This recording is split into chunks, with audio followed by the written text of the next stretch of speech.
Gospodine Pašambegoviću, salam aleikum i dobrodošli u program Bosna TV Toronto. Aleikum selam i hvala na pruženoj prilici, čast mi je. Prije svega čestitke za uspješno završeni projekat pripreme, pisanja i štampanja knjige Kratka historija Bošnjaka u Kanadi.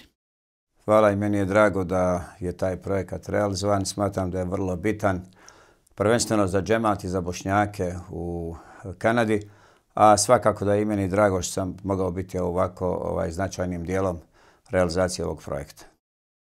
Recite nam, molim vas, kako je začeta ideja o izdavanju ove monografije? Pa prije nekih oko 2,5 godine ja sam najavio odlazak iz džemata.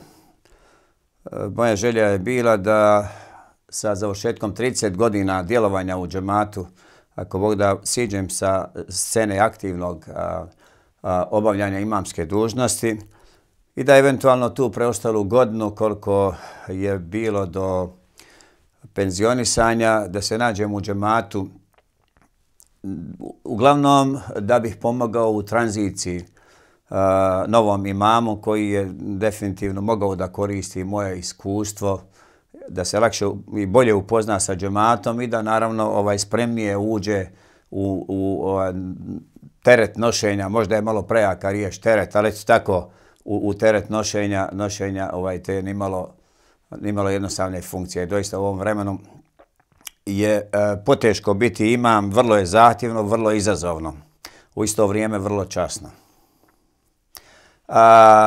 Dakle, kad sam najavio odlazak, ja sam predložio da i obilježimo tih 30 godina, jer 3 decenije djelovanja jednog džemata u kontinuitetu, to ipak nije mala stvar. Naročito ne u dijaspori. Smatrao sam da je realizacija jednog takvog projekta u kojem bi se zabilježilo, makar u osnovnim glavnim detaljima, ono što se dešavalo u tom vremenu, da je to vrlo bitna stvar i eto, drago mi je naravno što sam naišao na punu podršku odbora koji je iskazao spremnost da učini sa svoje strane što može i da finansira taj projekat. Kao i svako drugo djelo ovakvog obima i sadržaja, siguran sam da je priprema bila jednako zahtjevna kao i samo pisanje djela. Kako je ukratko, u kratkim crtama tekla ta priprema? Pa ovo je ipak trebao da bude, ne znam u kojoj mjeri je i bio timski rad, jedan timski projekat. Da budem iskren, ja sam imao poprilično problema da dođem do tih nekih materijala. Bilo je tu i materijala koje je trebalo dobiti iz džemata, posebno starijih džematlija. Imao sam ja i neke dnevnike, bilježio neke stvari u kalendaru, dakle u kalendarima tokom tih godina, jer bio sam tu 3 decenije, što nije mali period. I onda sam krenuo. Moram priznati da se dešavalo da su neki ti materijali pristizali i poslije, tako da sam se nekada morao vraćati na neke naslove i preuređivati, mijenjati neke stvari, dopunjavati, čak praviti neke korekcije. Međutim, korekcija nije bilo, Bog zna koliko, zato što sam ja bio ipak živi učesnik i svjedok tih događaja u samoj žiži, svega onog relevantnog što se dešavalo. Ali svejedno moram naglasiti da kad se radi o monografskom dijelu, onda to je dokumentarno dijelo i to zahtijeva neosporno velike pripreme. Ako se to radi timski, a takve stvari se rade timski, onda naravno da čovjek ovisi i o drugim učesnicima u timu. Mislim da bi se malo teško odlučio raditi opet ovako nešto, ako bi morao da počinjem, što kažu, od početka, from scratches, kako kažu na engleskom.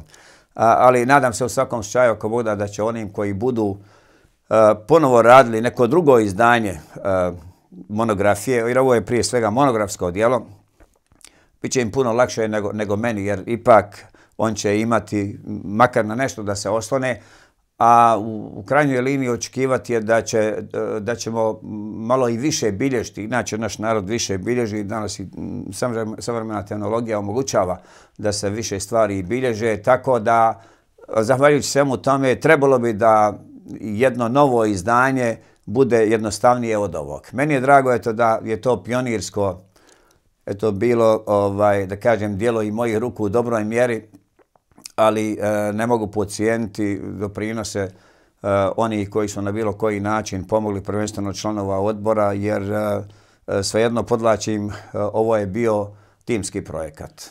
U knjizi je iznijeto puno detalja iz mnogobrojnih susreta i razgovora. Kako vam je pošlo za rukom da se tako uspješno vratite unazad 30 i nešto godina? Pa ja sam 77. sam došao prvi put za Ramazan u Toronto. Ja sam inače, mislim i po prirodi čovjek koji traži komunikaciju. Imamski posao shvatam kao nešto gdje je komunikativnost, pristupačnost,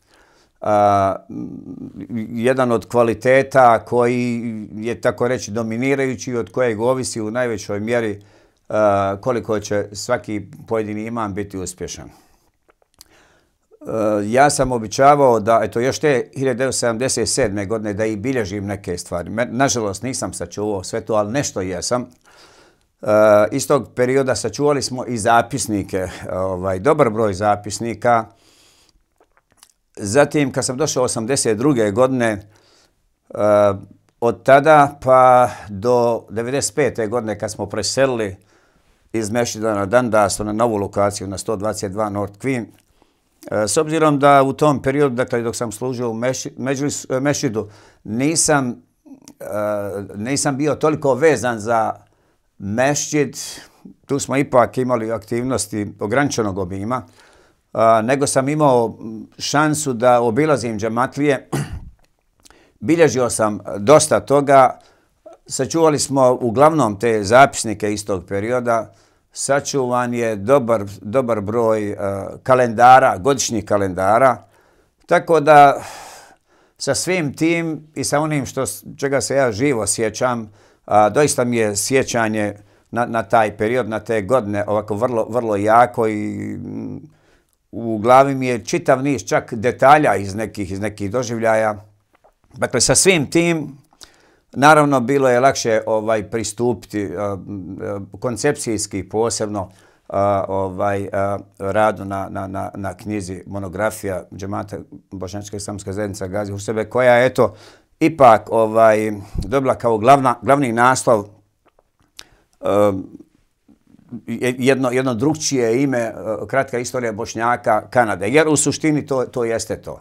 U knjizi najzad ima pomena svih naših zajednica i tako reći svih relevantnih aktivnosti koje su Bošnjaci provodili, bar u tom vremenu u kojem sam ja bio i svjedok i živi učesnik dosta toga.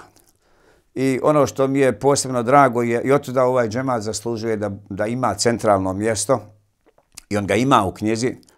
Ja sam običavao reći da je moj cilj kao imama, a želio sam da to bude i cilj rukovodstva džemata Bošnjačka islamska zajednica Gazi Husrebek, da svako ko nam dođe u džamiju, danas lijepu, funkcionalnu, da izađe zadovoljniji nego što je ušao. To je bila deviza i ostale. Ja se nadam, ako Bog da će takav imidž džemata čuvati i u ovom vremenu i u budućim vremenima. I mislim da u tom smislu ovaj džemat doista je zaslužio jedan ovakav spomen, neću reći djelo jer se osjećam malo neskromno da potenciram nešto previše tu svoj udio. Ali doista džemat je jedinstven po mnogo čemu, posebno po tome što je imao jednu široku lepezu aktivnosti, a uvijek sa ciljem da se odgovori, da kažem, na svaku potrebu Bošnjaka kao muslimana, kao posebnog naroda i kao naroda koji u dijaspori treba da ima maksimalnu pomoć od svojih, dakle, od institucija. S obzirom da je džamija jedna od rijetkih, sve ono što postoji mimo toga je uglavnom izniklo iz džamija naših, onda, dakle, tu naš narod treba da se osjeća da kad dođe da je došao na svoje i dakle, da ta veza između džemata i svakog pojedinačnog bošnjačkog džemata i našeg naroda da bude organska, da ostane takva i ja se nadam ako da će naš narod, čak i onaj koji nije baš toliko okrenut džami, koji se ne osjeća baš toliko religioznim, da će s povjerenjem gledati na džemate naše kao na institucije koje vole naš narod ne samo na vjerskoj osnovi, nego ga doživljavaju bratski i s obzirom na to da naprosto pripadamo jednom nacionalnom korpusu i svoji smo i treba da se dobro držimo, treba da surađujemo bez obzira na te neke razlike. Pitanje, evo, vjere čak da kažem, to je ipak privatno pitanje. Ono od čega ne možemo pobjeći, ne bismo htjeli pobjeći, to je da smo Bošnjaci i da moramo prepoznati naše relevantne interese i ciljeve i na toj osnovi se naći svi zajedno bez obzira na ove neke druge razlike, uključujući ideološke. Na kraju, drago mi je evo da je ovaj projekat konačno tu pred nama. 21. septembra, evo za koji dan, ako Bog da, imat ćemo priliku da vidimo knjigu. Reću da je to moglo, da mi je sad, eto, ovo iskustvo, to mnogi kažu kad nešto završe, moglo je to možda da izgleda još i bolje, ali nadam se da je u svakom slučaju to jedna dobra osnova za buduća istraživanja i treba da nastojimo da bilježimo stvari, da ostavljamo iza sebe nekakve spomene u pismenoj formi, jer u krajnjoj liniji tako se, da kažem, i oblikuje jedan narod i tako se pravi u istinskom smislu istorija jednog naroda. Hvala vam lijepa na ovom razgovoru uz želje da ova monografija nađe put do svakog doma i srca svakog Bošnjaka u Sjevernoj Americi. Hvala još jednom na pruženoj prilici. Ujedno koristim ovu priliku da pozovem sve Bošnjake u Torontu i šire da kupe knjigu, jer ipak vrijedi to imati. Naći će tu puno više nego da tragaju ne znam koliko. Ipak knjiga je rezultat jednog istraživanja od nekih oko godinu dana.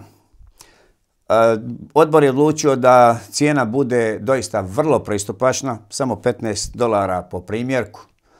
To je oko 250 i nekoliko stranica sa fotografijama koje možda nisu najbolje kvaliteta, ali eto ipak one svjedoče u jednom vremenu i predstavljaju spomen i nekim velikim Bošnjacima koji su živjeli tiho, bili nenametljivi, ali su ostavili i utisnuli jedan pečat ovom vremenu i doista će biti sjećanje, da će sjećanje, dakle, na njih bit će živo i ostaće živo. I ako Bog da, mi ćemo u programu koji imamo 21. septembra u subotu u Bez Gazi Husbek da se i sjetimo umrlih džematlija učenjem Jasina. Hvala još jednom, dakle, na pruženoj prilici i svako dobro i nadam se ako Bog da ćemo se u subotu okupiti u lijepom broju u prostorijama Bošnjačke islamske zajednice Gazi Husbek. Hvala još jednom.